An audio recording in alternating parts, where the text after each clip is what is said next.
రూపాయల్లో ప్రభుత్వ ఆస్తులు ఏంటంటే కబ్జాకు గురవుతా ఉంటాయి సార్. వాటిని మేము ఎదుర్కొన్న కలెక్టర్ కానీ ఎంఆర్ఓ కానీ అందరినీ కలిసాము సార్. ఈ కలిసినప్పుడు ఏంటంటే కొంతమంది పేర్లు మేము చెప్పాల్సి వచ్చింది సార్. ఎవరు కబ్జాకి చేస్తున్నారు వాళ్ళ పేర్లు మెన్షన్ చేసాం. నా పేరు వివి రమణయ్య, ప్రభుత్వ ఆస్తుల పరిరక్షణ కమిటీ నుంచి మాట్లాడుతున్నాను.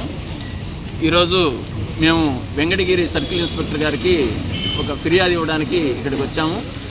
ఇటీవల కాలంలో వెంకటగిరి పట్టణంలో ప్రభుత్వ స్థలాలు అన్నీ కూడా కబ్జాకు గురవుతున్నాయి. అటు విశ్వోదయ కాలేజీ అనుభవంలో ఉన్నటువంటి సమితి స్థలాలు కానీ, అట్లానే జిల్లా పరిషత్ హై స్కూల్ గ్రౌండ్ కానీ, దానికి ముందు త్రిభువని సెంటర్లో ఉన్నటువంటి 48 సెంట్లు అత్యంత ఖరీదైనటువంటి స్థలం, దాన్ని కబ్జా చేసి అమ్మకాలు మొదలుపెట్టారు. ఇట్లా ఒక్కొక్కటి ప్రభుత్వ స్థలాలు ఊరి మధ్యలో ఉన్నటువంటి భవిష్యత్తు ప్రజల అవసరాలకి ఉపయోగపడే స్థలాలన్నింటినీ కూడా వీళ్ళు కబ్జా చేసి సొమ్ము చేసుకుంటూ ఉంటే ఇవి కాపాడాలనే దాంతో మేము అందరం కూడా అన్ని రాజకీయ పక్షాలు, ప్రజా సంఘాలు, అట్లానే పట్టణ పౌరులుగా మేధావులుగా అనేక మంది ఇందులో భాగస్వాములయ్యి ఫిబ్రవరి నుంచి కూడా అధికారులకి ఫిర్యాదులు ఇచ్చుకుంటూ వచ్చారు. నిన్నే ఎంఆర్ఓ ఆఫీసులో విచారణ జరిగింది. ఇదంతా జరుగుతున్నప్పుడు మొత్తం ఈ స్థలాలు కాపాడడం కోసం అవన్నీ కూడా ఫేక్ రికార్డులు వాళ్ళు పెట్టారని చెప్పి మేము ప్రభుత్వం దృష్టికి తీసుకెళ్ళాము. నిన్న విచారణలో కూడా ఫేక్ రికార్డులు అనేది వాళ్ళకి అర్థమైంది. ఎంఆర్ఓ గారికి వాళ్ళ దగ్గర ఎటువంటి ఆధారాలు లేవు. ఈ కేవలం అప్పుడున్నటువంటి దీంట్లో పట్టాదారులుగా వాళ్ళ పేర్లు నమోదై ఉన్నాయి.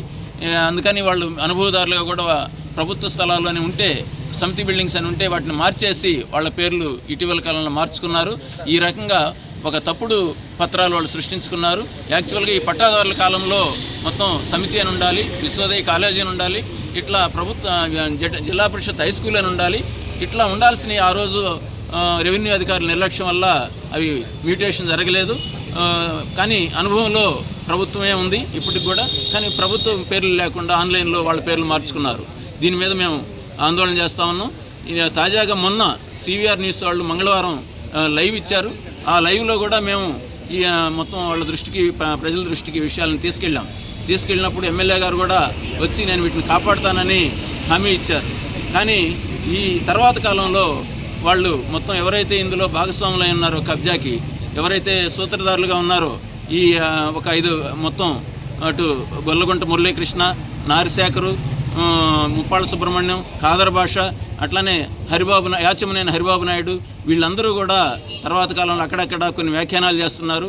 వీళ్ళ సంగతి తేలుస్తాము, ఈ కబ్జా మా స్వాధీనం అయిపోయినాయి, వీటిని మేము స్వాధీనం చేసుకుంటాం, ఇటు పరిస్థితుల్లో వీటిని వదిలిపెట్టామని చెప్పేసి వాళ్ళు అక్కడక్కడ మాట్లాడుతున్న పరిస్థితి ఉంది.